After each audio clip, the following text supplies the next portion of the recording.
Yo nunca fui de las que lloran fácil. 33 años de matrimonio me enseñaron eso.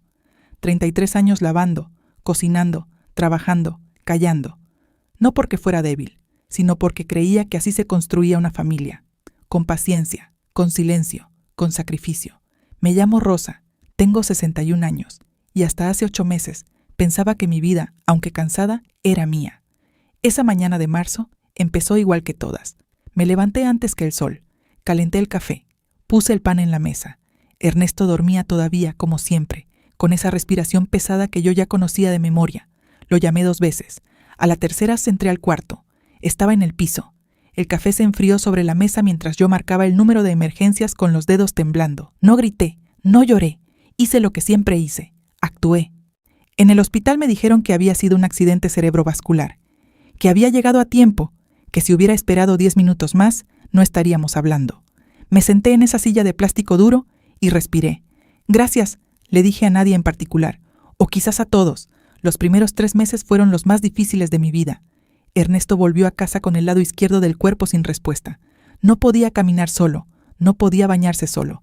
A veces no podía hablar con claridad, y eso lo desesperaba más que cualquier otra cosa. Él, que siempre había sido el que hablaba más fuerte en cualquier cuarto. Yo seguía siendo hemshire de profesión, aunque llevaba 4 años retirada, así que sabía lo que había que hacer. Sabía cómo moverlo, cómo darle los medicamentos, cómo registrar cada cambio. Pero el cuerpo tiene límites, el mío también. A las 3 semanas ya no dormía más de 3 horas seguidas. Me dolían los hombros, las rodillas, la espalda. Nuestra hija Daniela vivía en otra ciudad. Nuestro hijo Marcos trabajaba 12 horas al día. Ninguno podía venir. Llamé a una agencia. Me enviaron a Marcela. Llegó un martes por la mañana con una bolsa pequeña y una sonrisa tranquila. Tendría unos 38 años. Cabello recogido, ropa limpia, modales suaves. Me mostró sus certificados, sus referencias, su experiencia con pacientes neurológicos. Todo en orden. Le hice un recorrido por la casa. Le mostré los medicamentos, los horarios, las rutinas de Ernesto. ¿Tiene alguna manía especial?, me preguntó. Me reí por primera vez en semanas. Todas las del mundo, le dije. Ella también se rió. Eso debió haberme bastado. Una sola conversación, pero estaba tan cansada, tan desesperada por dormir una noche completa, que vi lo que quería ver. Una solución, no lo que realmente era. Las primeras semanas Marcela fue perfecta. Llegaba a tiempo, seguía las instrucciones. Mantenía el cuarto de Ernesto limpio y ordenado. Él, que al principio rechazaba a cualquier extraño, empezó a tolerarla. Luego a aceptarla. Luego a pedirla por nombre cuando yo entraba al cuarto. «Que venga Marcela», decía. Yo lo interpretaba como progreso, como señal de que se estaba adaptando. Eso también debió haberme dicho algo. Pero yo estaba durmiendo mejor, comiendo, respirando, y eso, a los 61 años, después de 3 meses de agotamiento total, se siente como salvación. Empecé a salir más, a visitar a mi amiga Consuelo, a retomar las caminatas de la tarde que había abandonado. La casa funcionaba sin mí. Eso tendría que haberme preocupado. Fue Consuelo quien dijo algo primero. Una tarde de mayo, tomando café en su cocina, me dijo sin rodeos: «Rosa, ¿tú has visto cómo te mira esa mujer cuando llegas a tu propia casa?» La miré. «¿Cómo?» Como si interrumpieras algo. Me quedé callada un momento. «Exageras», le dije. Consuelo me conoce desde hace 40 años. No dijo nada más, solo me miró por encima de su taza. Esa noche volví a casa un poco más temprano de lo habitual. Marcela estaba en la cocina preparando la cena de Ernesto. Todo estaba en orden, todo estaba limpio. Ernesto descansaba en su cuarto con el televisor encendido. No había nada que señalar. Pero algo en el aire había cambiado, algo que no tenía nombre todavía. Junio llegó con calor y con una noticia que nos alegró a todos. Ernesto estaba mejorando. El neurólogo dijo que la recuperación era notable, que en 2 o 3 meses podría caminar con un bastón, que el habla seguiría mejorando con terapia. Ernesto sonrió cuando se lo conté, una sonrisa real de las que no le había visto en meses. Esa noche cené con él por primera vez desde el accidente. Puse la mesa con mantel, como antes. Abrí una botella de jugo que guardaba para una ocasión especial. «Van a estar bien», le dije. Él asintió, pero no me miró. Miraba la puerta. No lo entendí entonces. Fue una factura de teléfono lo que lo cambió todo. Un sobre que llegó a mediados de julio, que yo abrí por costumbre porque siempre había sido yo quien manejaba las cuentas de la casa. Ernesto tenía un teléfono secundario, uno que yo no sabía que existía. El número aparecía en la factura del plan familiar que yo pagaba cada mes. P 37 llamadas en junio, 19 en julio, Solo en las primeras 2 semanas, todas al mismo número, varias pasada la medianoche. Me senté en la silla de la cocina, el sobre en mis manos, los números frente a mis ojos. No lloré, no grité. Fui al cuarto de Ernesto, esperé a que Marcela saliera y le pregunté con voz tranquila: ¿de quién es el teléfono que tienes en el cajón? Me miró, y en esa mirada rosa, yo que lo conocía desde hacía 33 años, vi algo que nunca había visto antes. Vi miedo, pero también vi algo peor. Vi que ya había tomado una decisión. Antes de que pudiera decir una sola palabra, escuché la puerta de la cocina abrirse. Marcela había vuelto, y traía una taza de té que nadie le había pedido. Me quedé parada en el umbral del cuarto de Ernesto, con el sobre en la mano y el corazón latiendo más rápido de lo que quería admitir. Marcela dejó la taza sobre la mesita de noche con una calma que me resultó insoportable. No dijo nada, no me miró directamente. Solo acomodó la cucharita al lado de la taza, como si ese gesto pequeño y doméstico fuera la cosa más natural del mundo, como si estuviera en su casa. «Ya puedo atenderlo yo», le dije. Mi voz salió más fría de lo que planeé. Ella levantó los ojos. Una fracción de segundo. Luego sonrió con esa sonrisa suave que yo había confundido con amabilidad durante meses. «Claro, señora Rosa». Señora Rosa. 33 años siendo la dueña de esa casa y ella me llamaba señora Rosa, como si yo fuera una visita. Salió sin prisa. Sus pasos en el pasillo fueron lentos, casi deliberados. Y yo me quedé con Ernesto, con el sobre entre los dedos, esperando que me mirara. No lo hizo. «Ernesto». Silencio. «Ernesto, te estoy hablando». Giró la cabeza hacia la ventana, el perfil que yo había dormido a mi lado 3 décadas, la mandíbula que conocía, las canas que habían llegado juntas con las mías. «Estoy cansado», dijo. «Solo eso». Me fui de ese cuarto sin decir nada más. Cerré la puerta con cuidado, porque incluso en ese momento, incluso con el pecho apretado y los ojos ardiendo, no quise hacer un escándalo. Eso siempre fue mi error más grande. Esa noche no dormí. Me senté en la mesa de la cocina con el sobre abierto, una libreta y un bolígrafo. Escribí el número desconocido. Lo busqué en el teléfono. Nada. Número privado, sin registro público, sin nombre asociado. Luego revisé los meses anteriores. Había guardado las facturas en una carpeta azul, como hacía siempre. Abril, marzo, febrero. El número aparecía desde febrero, 2 semanas después de que Marcela llegara hasta nuestra casa. Conté las llamadas en total, 104. 104 llamadas en 5 meses a un número que yo no conocía. Muchas de madrugada, algunas de más de 1 hora. Cerré la carpeta.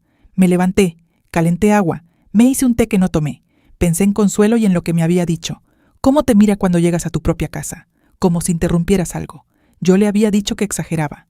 Consuelo no exageraba nunca. Al día siguiente actué con normalidad. Eso también lo aprendí en 33 años. Cuando no sabes qué tan profundo es el pozo, no saltas. Primero miras, primero mides. Preparé el desayuno. Saludé a Marcela cuando llegó. Le di las indicaciones del día como siempre. Le pregunté si necesitaba algo del mercado. Ella dijo que no, gracias, con esa misma sonrisa. Yo salí. Pero no fui al mercado. Fui a ver a Consuelo. Consuelo abrió la puerta antes de que yo tocara. Me conoce demasiado bien. «¿Qué pasó?», me preguntó. Le mostré la factura. La leyó despacio. Levantó los ojos. «¿Desde febrero?». «Desde febrero». Se sentó. Yo también. «Rosa», dijo con cuidado, «¿tú sabes quién es ella realmente?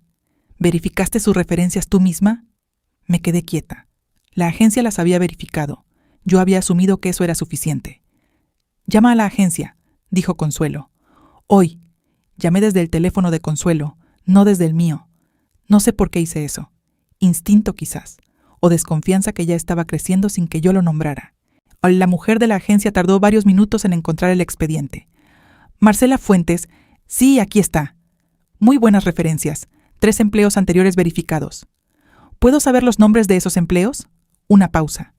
«No manejamos esa información directamente, señora, pero las referencias fueron contactadas antes de enviarla». «¿Por quién?». Otra pausa, más larga. «Por el coordinador de ese mes. Déjeme revisar. El señor Gómez. Pero él ya no trabaja con nosotros». Colgué. Consuelo me miraba. «Las referencias son falsas», dije. No era una pregunta. Esa tarde volví a casa a las 4, 2 horas antes de lo habitual. La puerta principal estaba cerrada con llave, lo cual era normal. Abrí en silencio. No sé por qué lo hice en silencio. El cuerpo a veces sabe antes que la mente. El pasillo estaba vacío, la cocina vacía. Fui hacia el cuarto de Ernesto. La puerta estaba entornada. Escuché voces adentro. 2 voces, bajas, casi susurradas. Me detuve. No quería escuchar, y al mismo tiempo no podía moverme. La voz de Marcela decía algo que no entendí bien. Luego la voz de Ernesto, más clara de lo que la había escuchado en meses, respondió: «Ya hablé con él. La cita es el jueves». Silencio. Luego ella: «¿Estás seguro?» Y él: «Sí, ya es suficiente». Empujé la puerta. Los dos me miraron. Marcela estaba sentada en la silla junto a la cama, no de pie como correspondía a su rol. Ernesto tenía el teléfono en la mano, ese teléfono que yo no conocía. Ninguno de los dos habló, yo tampoco. Los miré durante 3 segundos que se sintieron como 3 años. Luego dije, con una calma que no sentía: «Marcela, por favor, espérame en la cocina». Cuando se fue, cerré la puerta. Me acerqué a la cama. Me senté en el borde, donde me había sentado cientos de veces en los últimos meses, para tomarle la presión, para darle los medicamentos, para leerle en voz alta cuando no podía dormir. «¿Quién es él?», le pregunté. «¿Con quién tienes cita el jueves?». Ernesto me miró con esos ojos cansados que yo había amado y que ahora no reconocía. «No te alteres, Rosa». «No me estoy alterando. Te estoy preguntando». Puso el teléfono boca abajo sobre la sábana. Un gesto pequeño. Pero yo lo vi. «Es un abogado», dijo. El cuarto pareció encogerse. «¿Para qué?». No respondió de inmediato. Miró el techo. Respiró. «Quiero hacer cambios». «¿Qué cambios?». «En los documentos, en la casa, en algunas cosas». Me levanté despacio. Las rodillas me temblaban, pero no lo dejé ver. «¿Qué clase de cambios, Ernesto?». Y él por fin, me miró directamente. «Los que tengo derecho a hacer». Salí del cuarto. Pasé por la cocina sin mirar a Marcela. Fui al baño. Cerré la puerta con llave. Abrí el grifo del agua fría y me mojé la cara. Me miré en el espejo. 61 años, 33 de matrimonio. Una casa que había limpiado, mantenido, amado. Un hombre al que había sacado literalmente del piso una mañana de marzo y llevado al hospital para que no muriera. Y él tenía cita con un abogado el jueves. Respiré. 1 vez, 2 veces. Luego abrí el grifo y dejé correr el agua hasta que dejé de temblar. Esa noche llamé a mi hija Daniela. Le conté todo. Las llamadas, las referencias falsas, la conversación que había escuchado, la cita con el abogado. Daniela escuchó en silencio. Ese silencio suyo que yo conozco y que significa que está procesando cosas muy rápido. «Ah, mamá», dijo cuando terminé. «Necesitas hablar con un abogado antes del jueves». «No sé si estoy exagerando». «No estás exagerando». Su voz fue firme. «Tú nunca exageras. Ese es el problema». Tenía razón. «¿Conoces a alguien?», le pregunté. «Tengo una compañera de trabajo. Su madre pasó por algo parecido. Mañana te consigo el contacto». Colgué. Me quedé un momento con el teléfono en la mano. Luego fui a mi cuarto, no al nuestro, sino al cuarto de huéspedes donde había estado durmiendo las últimas semanas sin decirme a mí misma por qué, y saqué de debajo de la cama una caja de metal donde guardaba documentos importantes: escritura de la casa, cuentas bancarias, pólizas de seguro, certificado de matrimonio. Los revisé uno por uno. Todo parecía estar en orden. Pero esa noche aprendí que las cosas que parecen estar en orden son exactamente las que hay que mirar más de cerca. El miércoles por la mañana, Daniela me mandó el contacto. La doctora Amparo Vázquez, abogada de familia, 20 años de experiencia. La llamé desde la calle caminando con el viento en la cara. Me atendió ella misma. Le expliqué la situación en 10 minutos. Ella escuchó sin interrumpirme. Al final hizo 3 preguntas concretas. ¿La casa está a nombre de los dos? Sí. ¿Tienen cuentas separadas o conjuntas? Conjuntas, siempre conjuntas. ¿Él tiene capacidad legal plena según sus médicos? Dudé. Le dieron el alta cognitiva hace un mes. Pausa breve. Venga hoy si puede. Antes del jueves es importante. Fui esa misma tarde.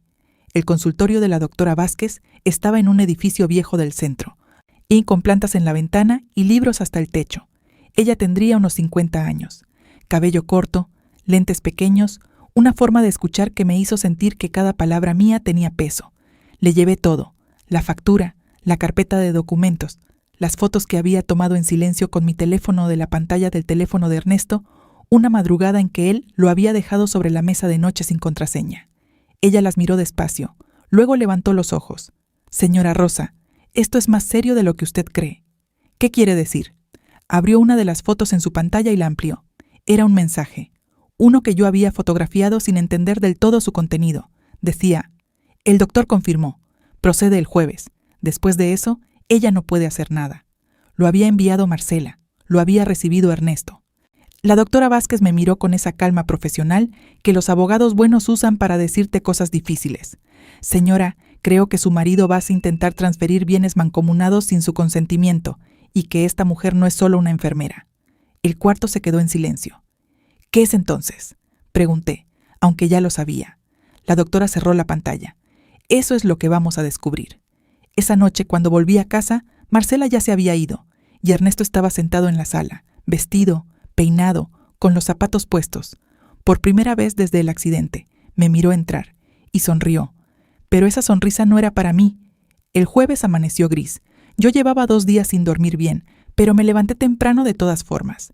Me duché, me vestí con ropa de calle, me hice el café con calma, como si fuera un día normal, como si no supiera lo que iba a pasar. Ernesto seguía durmiendo cuando salí. No le dije a dónde iba. Él tampoco me había dicho a dónde iba él. Así estábamos. La doctora Vázquez me esperaba a las 8 de la mañana, con 2 tazas de café y una carpeta nueva sobre el escritorio.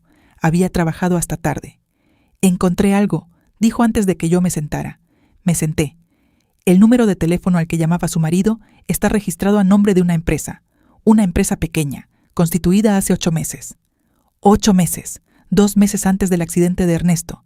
¿Qué tipo de empresa? De servicios de salud domiciliaria. Hizo una pausa. Y la representante legal de esa empresa es Marcela Fuentes. El café me quemó la lengua, pero no lo noté. Ella no vino por la agencia, dije despacio. No como usted cree. La agencia fue el canal, sí. Pero alguien solicitó específicamente que la enviaran a usted. Alguien que conocía su caso, su dirección, el diagnóstico de su marido. ¿Quién? La doctora abrió la carpeta. El formulario de solicitud está firmado por Ernesto Camacho. El nombre de mi marido, su firma, su letra. Lo miré un momento largo. Lo planearon antes del accidente, dije. No era una pregunta. La doctora no dijo sí ni no. Solo me miró con esa calma que yo ya había aprendido a leer. Lo que sí puedo decirle es que tenemos que actuar hoy, antes de que él llegue a esa cita. Lo que hicimos esa mañana fue simple, pero tuvo que hacerse rápido. La doctora Vázquez presentó una medida cautelar sobre los bienes mancomunados. Eso significaba que ninguna transferencia, venta ni modificación de titularidad podía hacerse sin notificación previa y revisión judicial. Firmé los documentos con mano firme. Luego fui al banco. Me acerqué a la ventanilla con mi cédula, mi certificado de matrimonio y una carta de la doctora explicando la situación. Pedí que se bloqueara cualquier movimiento unilateral en las cuentas conjuntas hasta nueva orden. La cajera era joven. Me miró con una expresión que no supe leer del todo. Luego llamó a su supervisor. El supervisor leyó la carta. Revisó los documentos. Me pidió que esperara. Esperé 22 minutos sentada en una silla de plástico junto a la puerta, mirando cómo la gente entraba y salía con sus vidas normales. Pensé en Ernesto, en la mañana en que lo encontré en el piso, en cómo marqué ese número de emergencias con los dedos temblando, en cómo le sostuve la mano en la ambulancia mientras él no respondía. Lo había salvado. Y él había usado ese tiempo para perfeccionar un plan que ya existía antes de que se cayera. El supervisor volvió. «Está hecho, señora. Las cuentas están protegidas». Salí a la calle con el sol en la cara y algo extraño en el pecho. No era alivio todavía, era algo más pequeño. Una grieta en la oscuridad. No la luz todavía, pero sí el borde de algo. A las 12 del mediodía, Ernesto llegó a casa. Yo estaba en la cocina. Lo escuché entrar. Lo escuché dejar las llaves en el plato de cerámica junto a la puerta, como siempre. Lo escuché caminar con su bastón por el pasillo. Se detuvo en la entrada de la cocina. Me miró. Yo seguí cortando el tomate que tenía en la tabla. «¿Dónde estuviste esta mañana?», preguntó. «Haciendo diligencias». No levanté los ojos. «¿Y tú?». Silencio breve. «También». Puse el cuchillo sobre la tabla. Lo miré. «No, ¿cómo te fue?». Algo cruzó su cara. Una sombra, confusión quizás, o el principio del miedo. «Bien», dijo. Pero su voz no sonó segura. Me di vuelta y seguí cocinando. Esa tarde no vino Marcela. Ernesto estuvo callado toda la noche. Yo también. Pero el silencio entre nosotros ya no era el mismo de antes. Antes era costumbre, ahora era estrategia. Antes de continuar, si esta historia te está llegando al alma, dale like. Las mujeres que han callado demasiado tiempo merecen ser escuchadas. El viernes por la mañana recibí una llamada de un número desconocido. Contesté. Era un hombre. Voz formal, seca. «¿Señora Rosa Camacho?». «Sí». «Le llamo del despacho del licenciado Herrera. Queremos informarle que el señor Ernesto Camacho ha iniciado un proceso de separación de bienes y está considerando una demanda de divorcio por incompatibilidad. Lo escuché hablar durante 2 minutos más. No interrumpí. Cuando terminó, dije: dígale al licenciado Herrera que mi abogada, la doctora Amparo Vázquez, estará en contacto con él hoy mismo. Colgué. Me quedé parada en el pasillo con el teléfono en la mano. 33 años. 33 años y una llamada de un asistente legal con voz seca. Fui al baño. Me mojé la cara. Me miré en el espejo otra vez. Esta vez no temblé. La doctora Vázquez contactó al licenciado Herrera ese mismo día. Lo que descubrió en esa conversación me lo contó esa tarde con una precisión que le agradecí profundamente. Ernesto pedía el divorcio alegando abandono emocional y trato negligente durante su enfermedad. Trato negligente, yo, que había dejado de dormir para cuidarlo, que había cargado su cuerpo, cambiado sus sábanas, aprendido de nuevo a ser enfermera después de 4 años retirada, para que él viviera. La doctora Vázquez vio mi cara y habló antes de que yo dijera algo. Rosa, escúcheme, esto es lo que hacen. Atacan primero para que usted se defienda en vez de avanzar. No se deje llevar por la rabia ahora. La rabia la usan en su contra. Respiré. ¿Qué hacemos? Construimos el caso, y para eso necesito que usted me traiga algo muy específico. Me entregó una lista, registros médicos de todo el periodo de cuidado, recibos de medicamentos, terapias, equipos médicos, testimonios de médicos y enfermeras que hubieran visto mi labor. Di registros bancarios que mostraran quién había pagado qué durante esos meses. La miré. Todo eso existe, dije. Lo sé, por eso vamos a ganar. Pasé el fin de semana reuniendo documentos, cada recibo que había guardado en esa carpeta azul, cada factura del neurólogo, del fisioterapeuta, de la farmacia. Había pagado casi todo yo, porque Ernesto había insistido en que su pensión se guardara para imprevistos. En ese momento lo había aceptado sin cuestionar. Ahora entendía qué tipo de imprevisto tenía en mente. También llamé al doctor Mendoza, el neurólogo de Ernesto. Lo conocía de mis años de trabajo en el hospital. Le expliqué la situación con cuidado. Hubo una pausa larga al otro lado. Rosa, dijo finalmente, yo fui testigo de lo que usted hizo por ese hombre. Cada consulta, usted estaba ahí, tomando notas, haciendo preguntas, siguiendo cada indicación. ¿Estaría dispuesto a declarar eso? Otra pausa, más corta. Sí. Colgué y me permití, por primera vez en días, algo parecido al alivio. Si estás escuchando esta historia desde un país cuyo nombre lleva la letra E, suscríbete y déjame en los comentarios tu país. Quiero ver cuántas mujeres estamos aquí, todavía aprendiendo a decir basta. El lunes, Marcela volvió a la casa. Yo no lo esperaba. Ernesto no me había dicho nada. Llegó a las 9 de la mañana con su bolsa pequeña y su sonrisa tranquila, como si los últimos días no hubieran ocurrido, como si yo no supiera lo que sabía. Abrí la puerta, la miré, ella me miró. Buenos días, señora Rosa. Señora Rosa. Marcela, dije con calma, usted ya no trabaja aquí. La sonrisa no desapareció del todo. Se transformó en algo más cauteloso. Y el señor Ernesto me llamó ayer.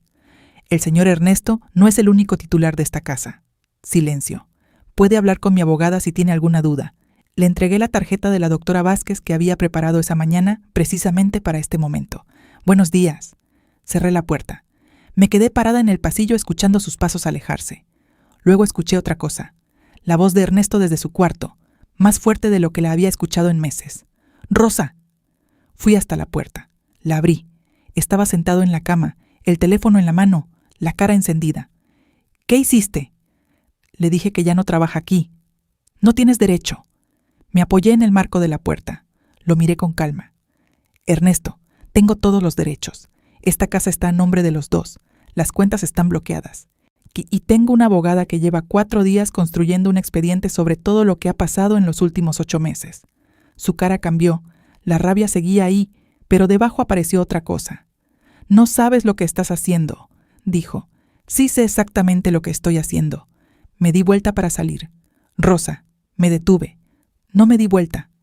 Si sigues con esto, lo pierdes todo. Esa fue la primera amenaza directa, clara sin adorno. La escuché, la guardé, y salí del cuarto sin responder. Esa noche llamó Daniela. ¿Cómo estás, mamá? Bien, dije. Y era casi verdad.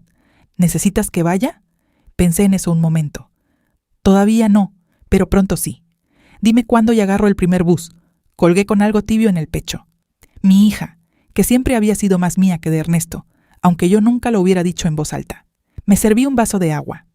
Me senté en la mesa de la cocina, la misma donde había abierto esa factura de teléfono semanas atrás. Saqué la libreta donde había empezado a anotar todo. Fechas, nombres, números, conversaciones.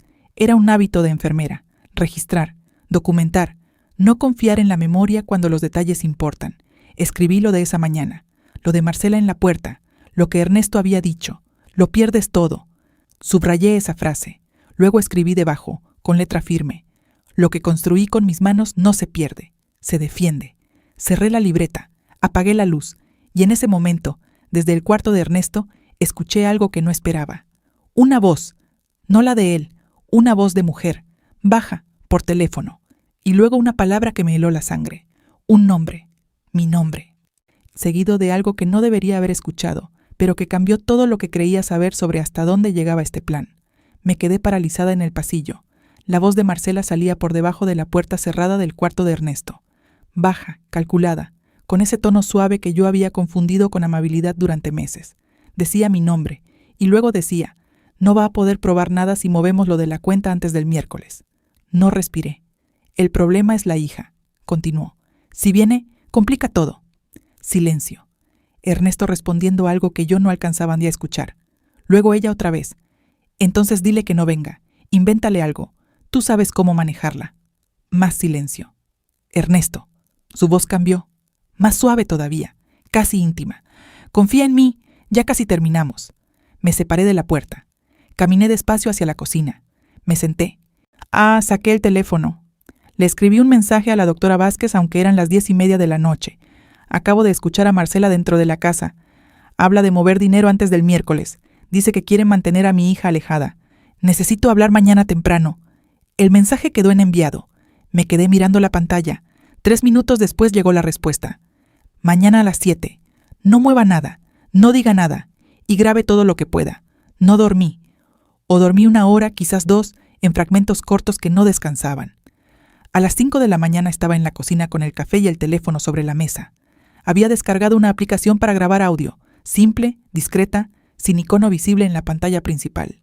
La escondí dentro de una aplicación de recetas que nunca usaba. A las 7:05 salí de la casa sin despertar a nadie. La doctora Vázquez ya estaba en su consultorio cuando llegué, sin café esta vez. Solo la carpeta abierta y una expresión que no había visto antes en ella, más tensa, más urgente. Siéntese, Rosa. Me senté. Anoche, después de su mensaje, revisé algo que había dejado pendiente. Abrió la carpeta.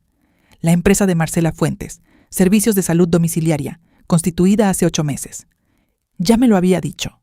Lo que no le dije es que esa empresa tiene una cuenta bancaria, y esa cuenta recibió 3 transferencias en los últimos 6 meses. Puso una hoja frente a mí, desde la cuenta conjunta de usted y Ernesto. La miré. 3 transferencias, montos medianos, nada que hubiera disparado una alarma por sí solo. Ernesto las hizo aparecer como gastos médicos, dijo la doctora. Equipos de rehabilitación, servicios especializados, tengo los comprobantes que él generó. Son falsos. El café de la mañana se me revolvió en el estómago.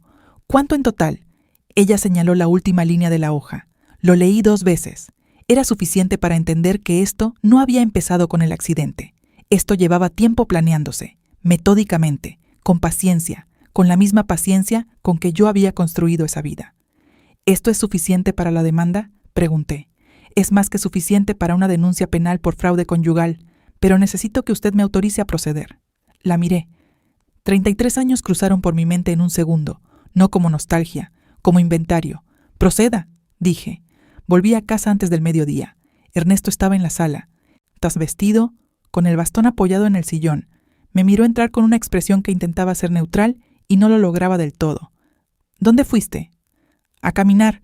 Temprano. Siempre fui madrugadora, Ernesto. 33 años viviendo conmigo y no te acuerdas. Se quedó callado. Me fui a la cocina. Puse agua a hervir. Escuché sus pasos lentos acercarse. Se detuvo en la entrada. Rosa, necesito hablar contigo. Claro. En serio, sin abogados, sin... todo eso. Solo nosotros 2. Me di vuelta. Lo miré. Tenía el aspecto de un hombre que había ensayado lo que iba a decir y que de todas formas no estaba seguro de cómo iba a salir. Te escucho, dije. Respiró. Sé que las cosas entre nosotros no han estado bien. Hace tiempo, no solo desde el accidente. No.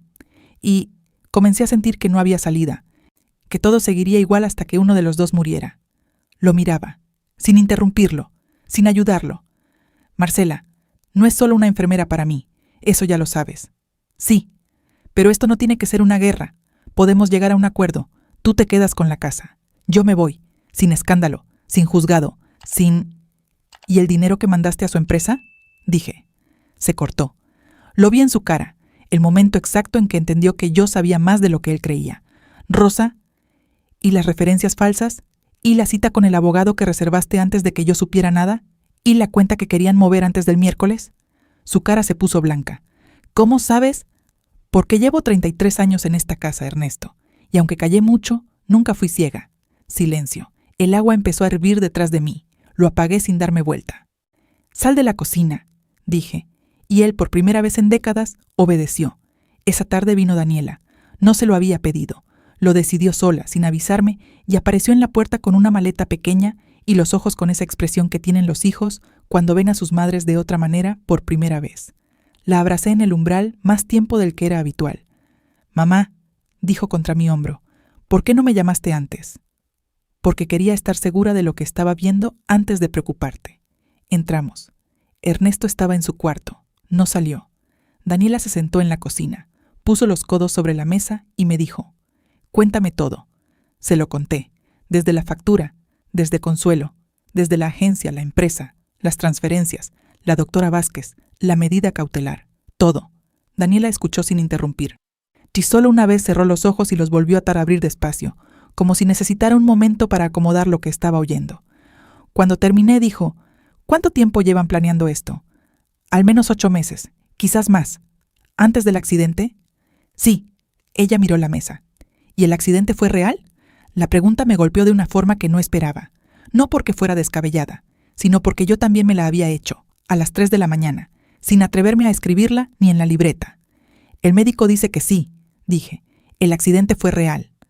«Pero que sea real no significa que no lo hayan usado». Daniela asintió despacio. «¿Qué necesitas de mí?»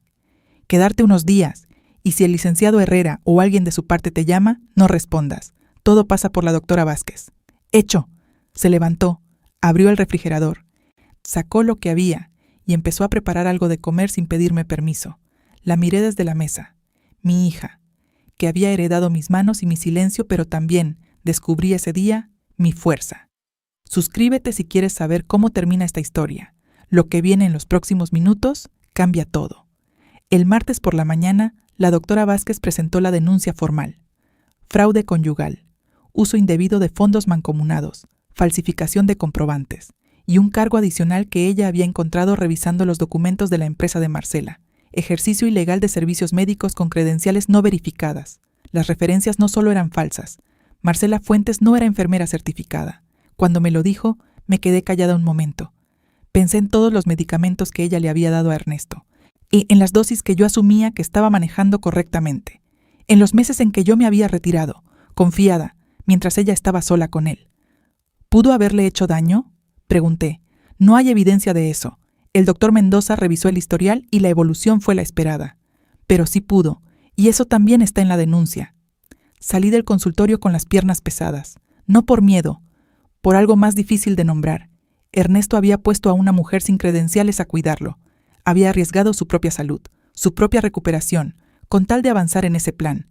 Eso decía algo de hasta dónde estaba dispuesto a llegar, y de cuánto me despreciaba. No como esposa, como obstáculo. Esa noche, Daniela y yo cenamos juntas en la cocina con la puerta entreabierta. Ernesto había pedido que le llevaran la cena al cuarto. Daniela se la llevó en silencio. No le dijo nada. Él tampoco. Cuando volvió, se sentó frente a mí y dijo, «¿Cómo lo aguantaste tanto tiempo, mamá?» No respondí de inmediato. Pensé en eso de verdad, en los 33 años, en las formas en que el desamor no llega de golpe sino de a poco, tan despacio que uno lo confunde con la vida normal, con el cansancio, con la costumbre. No lo aguanté, dije finalmente. Lo normalicé, ¿qué es peor? Daniela me miró. ¿Cuándo te diste cuenta de que no era normal?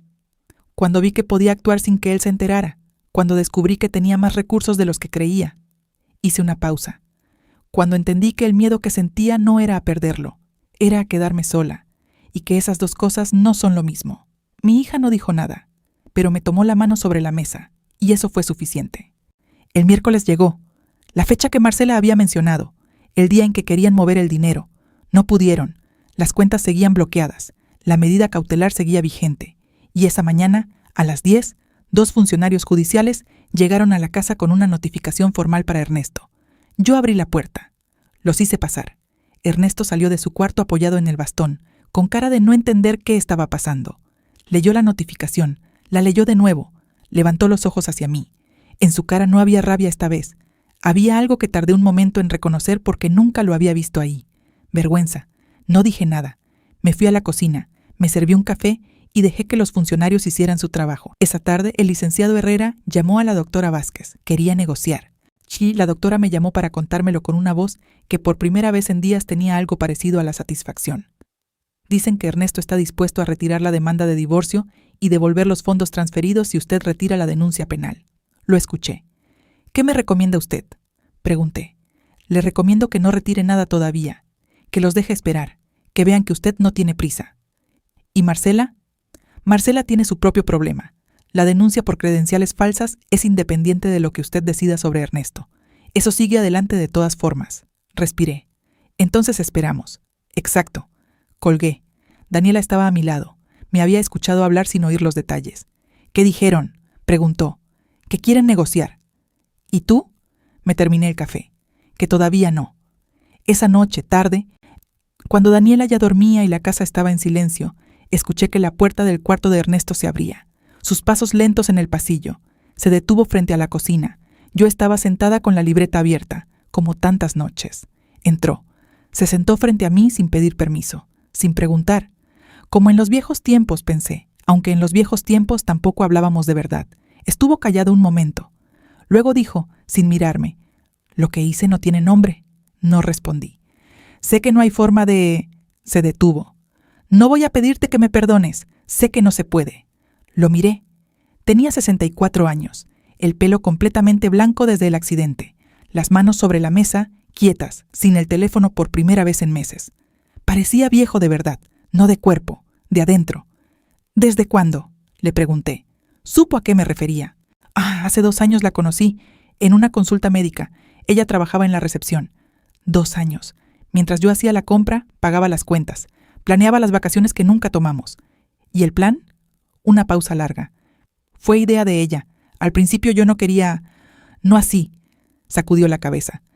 Pero ella me convenció de que era la única forma, que si te pedía el divorcio directamente tú pelearías todo. Tenía razón, dije.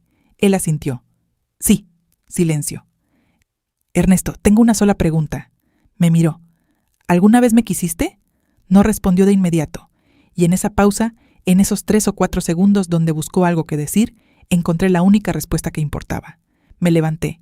Recogí la libreta. «Buenas noches», dije, y me fui al cuarto sin esperar a que hablara. Detrás de mí, escuché que no decía nada. Solo el sonido de sus manos sobre la mesa vacía. Y entonces, desde afuera, el teléfono de Ernesto vibró sobre la mesita de noche. 1 vez, 2 veces, luego el sonido de una llamada entrante y la voz de Marcela, audible desde el pasillo, diciendo su nombre con una urgencia que no había escuchado antes. Algo había pasado. Me detuve en el pasillo. No por curiosidad, por instinto. La voz de Marcela salía del teléfono de Ernesto con una tensión diferente a todas las veces anteriores. No era el tono suave y calculado que yo conocía. Era otro, más agudo, más roto. «Me citaron para mañana», decía. «Ernesto, me citaron. Tengo que presentarme ante el juzgado con todos los documentos de la empresa. Todos». Silencio de Ernesto. «¿Qué hago?», continuó ella.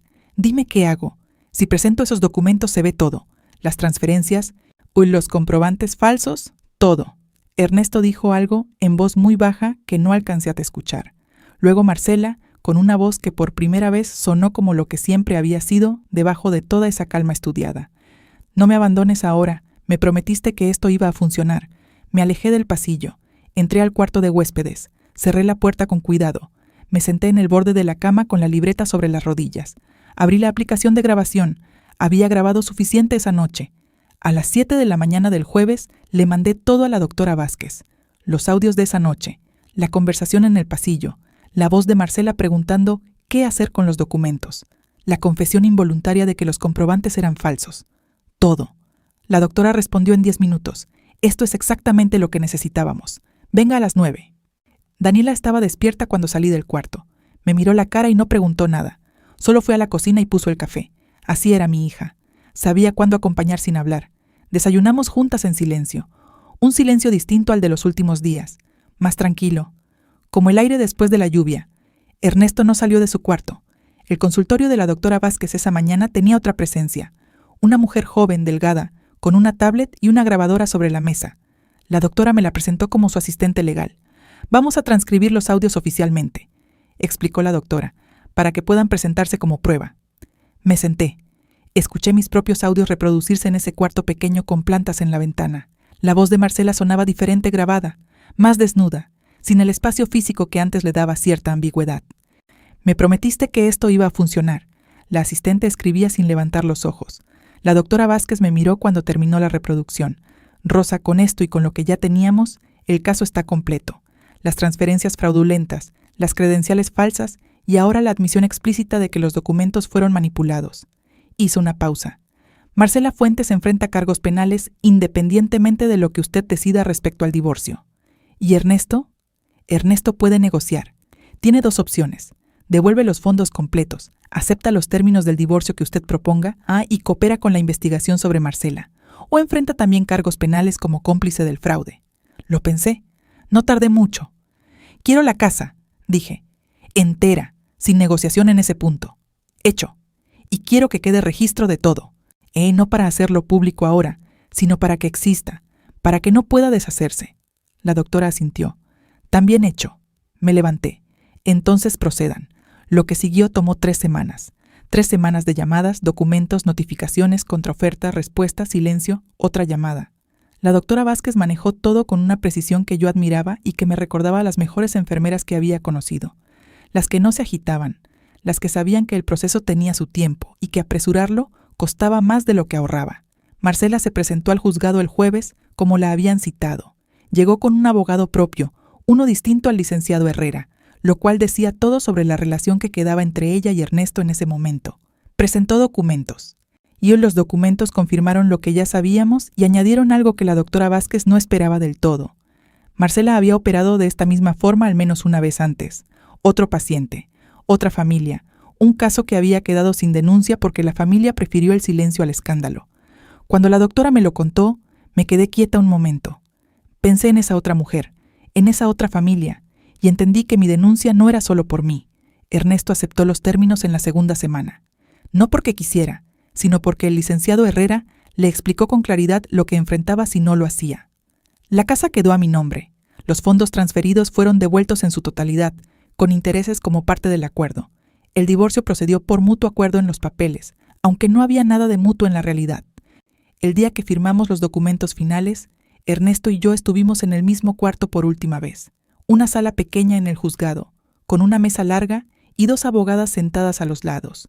No nos miramos mucho. Una vez, cuando el juez nos pidió confirmar que entendíamos los términos, nuestros ojos se cruzaron un segundo. Vi a un hombre que había tomado decisiones y que ahora vivía en ellas. No sentí rabia, no sentí tristeza tampoco.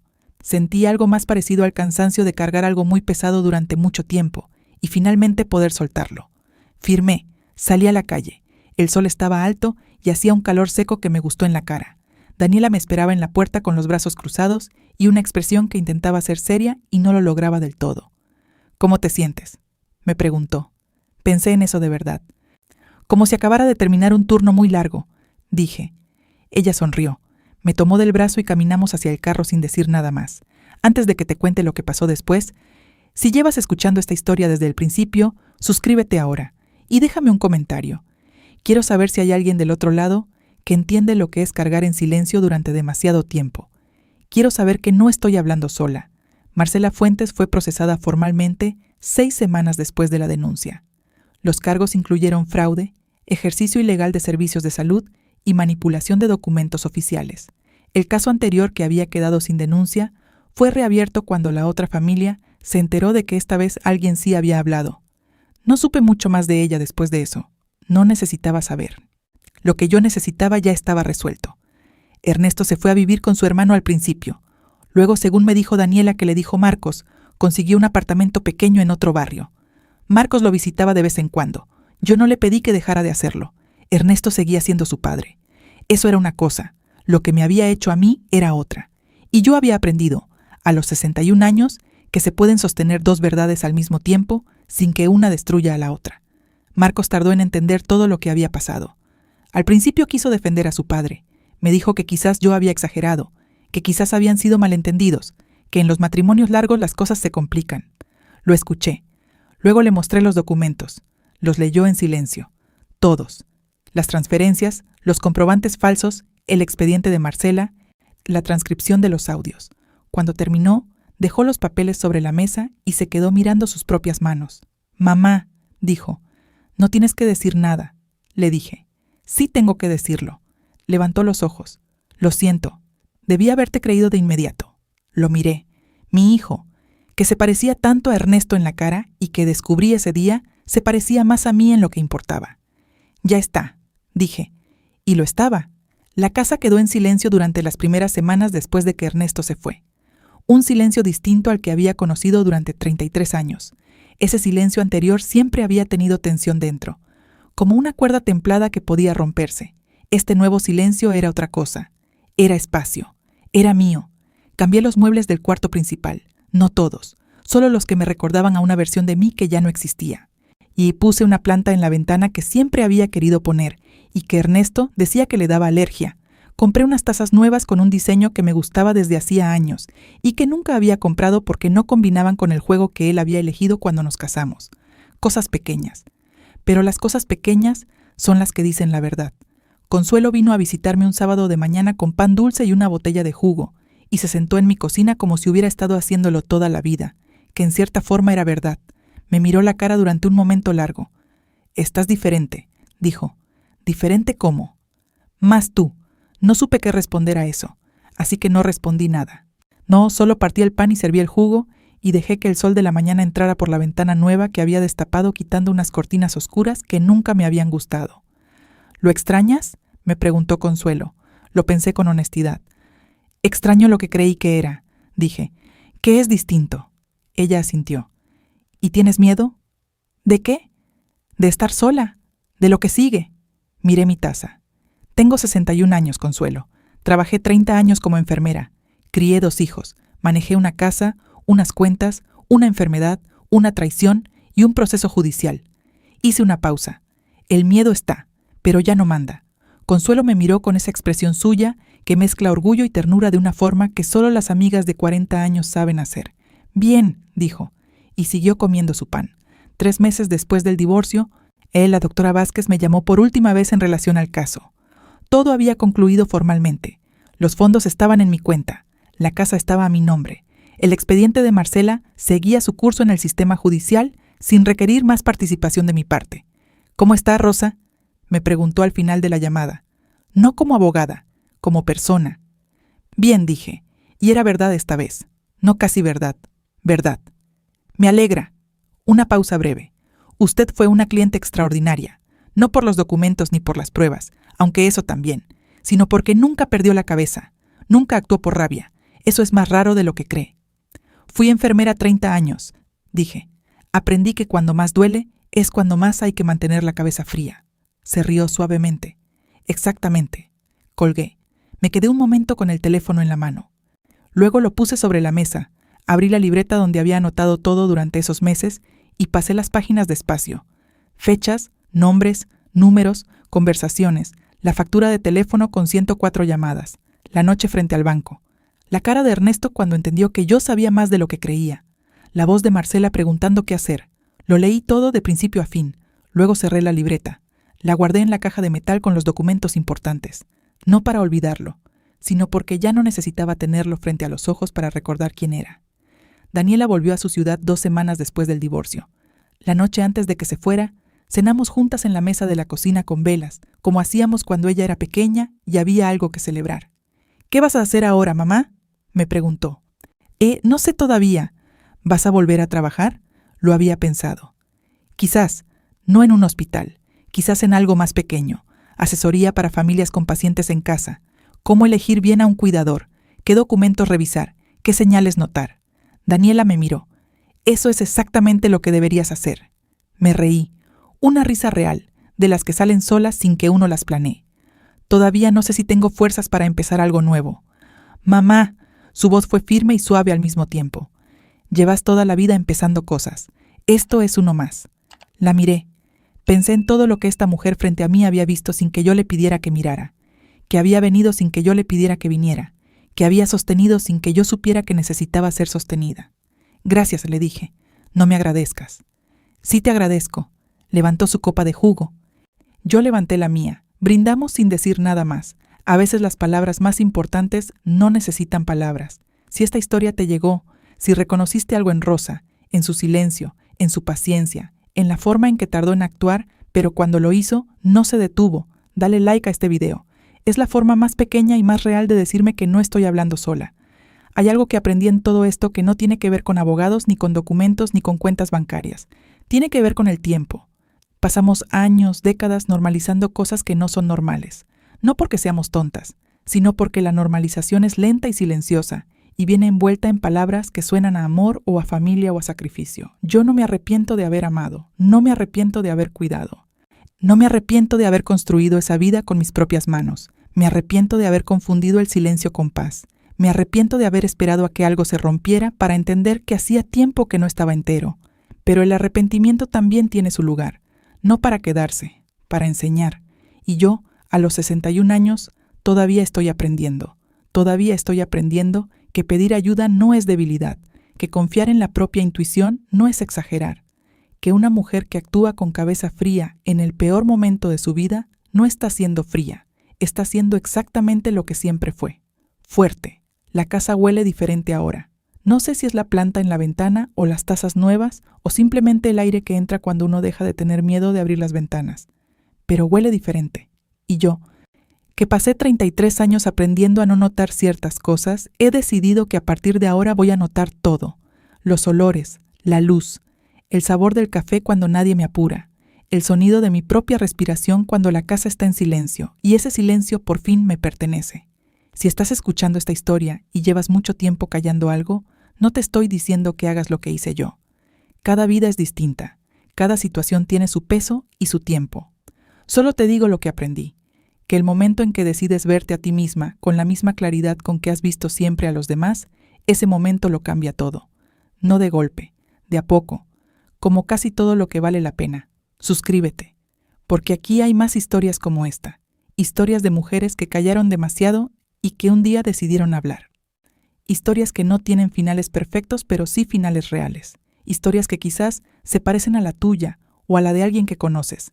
Y si esta te movió algo por dentro, cuéntamelo en los comentarios. No importa si es mucho o poco lo que escribes. A nuestra edad, saber que hay alguien del otro lado escuchando también es una forma de fuerza.